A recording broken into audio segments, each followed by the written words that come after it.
নমস্কার বন্ধুরা বন্ধুরা আই গেছি দেখুন আজকে কিন্তু আমার একটা ফেভারিট মাছ আইছে দেখতে পারানি মাছটা আসলে কই মাছ আর এদিকে আছে ইলিশ মাছ কই তো আজকে বাড়িতে তো জমিয়া খাওয়া দাওয়া খেনে জানুনি বন্ধুরা আমার যে দিদি আইছে দিদি কালকে যাইব গিয়া তো আমার প্রতিদিবে কইছুন আজকে তারা খাওয়াইবার লেগে তো এদিকে আমি কই মাছ দিয়ে আলু দিয়ে ঝুল করে লাইছি আর এদিকে ইলিশ মাছ সিদ্ধ করছি কালারটা দিকে কিরম মনোর কার কার খাওয়ার ইচ্ছা করে আই যে লাভ হইতে না বন্ধুরা খাইলেইছি 2 দিন আগে দিদিও গেছে গিয়া ভিডিওটা আমার সারতে 2 দিন লেট হইছে আর এইদিকে দেখুন সব আমার দুনো মা আর আমার দিদি খাওয়াত বই গেছে আর বাচ্চা বেটির খাওয়া শেষ কিন্তু বন্ধুরা খাইয়া দিয়ে রানি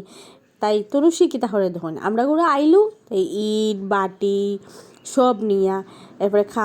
খেলে এখানে তো খেলবার জায়গা পায় না শিলং তাহলে এইখানে আইলে এই কোনাত বুয়েইতেই খেলে আর এদিকে চেয়ার দেখুন তাই জিগেরাম জাল হয়েছে ইলিশ মাছ কয় টুকরা খাইছো 3 টুকরা খাইছে বলে তাই আর তাই বলে কোনো জালও লাগছে না তাই বলে খুব জাল খাইতে পারে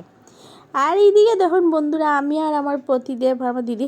খাওয়া তো হয়েছে আমরা 2 জন বই গেছি বললাম চলো একসাথে খাইলাই তো আমরা 3 জনে একসাথে খাইলাম আর ভিডিওটা বন্ধুরা লাইক শেয়ার কমেন্ট করবা সাবস্ক্রাইব করবা ফলো করবা ফেসবুক টাটা।